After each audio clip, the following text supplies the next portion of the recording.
আইনশৃঙ্খলা অবনতি সুষ্ঠু পথের বাধা কিনা? আইনশৃঙ্খলা অবনতি হলো কোথায়? একটু মাঝে মধ্যে দুই একটা খুন খারাপি হয়, এই যে হাজির একটা ঘটনা হয়েছে, আমরা এগুলো বিচ্ছিন্ন ঘটনা বলে মনে করি। এই ধরনের ঘটনা তো সবসময় ছিল।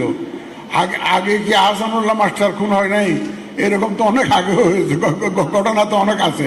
আমাদের কিবরিয়া সাহেব, যে ফরমার ফরেন মিনিস্টার কিবরিয়া সাহেব খুন হন নাই?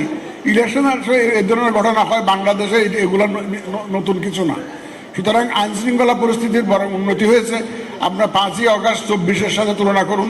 রাত্রে ঘুমাইতে পারেছেন 4-5 দিন, এক সপ্তাহ যখন থানাগুলা অপারেশনাল ইনঅ্যাক্টিভ ছিল, পুলিশ স্টেশন ওয়ার্ক করছিল না, তখন আমরা যে অবস্থা ছিল, এখন তো অনেক উন্নতি হয়েছে ইনশাল্লাহ।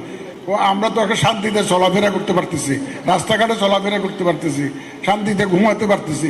তো আইন শৃঙ্খলা পরিস্থিতির অবনতি হয় নাই। আমরা গতকালকেই তো আমাদের আইন শৃঙ্খলা বাহিনীর টপ ব্রাঞ্চ যারা, তাদের সাথে সভা করেছি, প্রয়োজনীয় নির্দেশনা দিয়েছি। ইনশাল্লাহ আমাদের আইন শৃঙ্খলা বাহিনী সম্পূর্ণ প্রস্তুত যে ভবিষ্যতে যাতে ইলেকশনের সময় পর্যন্ত যাতে শান্তি শৃঙ্খলা যাতে বজায় থাকে এবং সুষ্ঠুভাবে যাতে নির্বাচন আমরা করতে পারি। আমাদের আইন শৃঙ্খলা বাহিনী তাদের একদম সম্পূর্ণ প্রস্তুতির কথা গতকালকেই আমাদেরকে জানিয়েছে। আপনারা হয়তো মিডিয়াতে দেখেছেন। ইনশাল্লাহ নিশ্চিন্ত থাকেন, নির্বাচন সঠিক সময়ে সঠিকভাবে একটা সুষ্ঠু সুন্দর নির্বাচন, প্রতিযোগিতামূলক নির্বাচন ইনশাল্লাহ আমরা দেখতে পাবো। যে ওয়াদা আমরা জাতিকে দিয়েছি, সেই ওয়াদা ইনশাল্লাহ পরিপালনে ইলেকশন কমিশন প্রতিজ্ঞাবদ্ধ।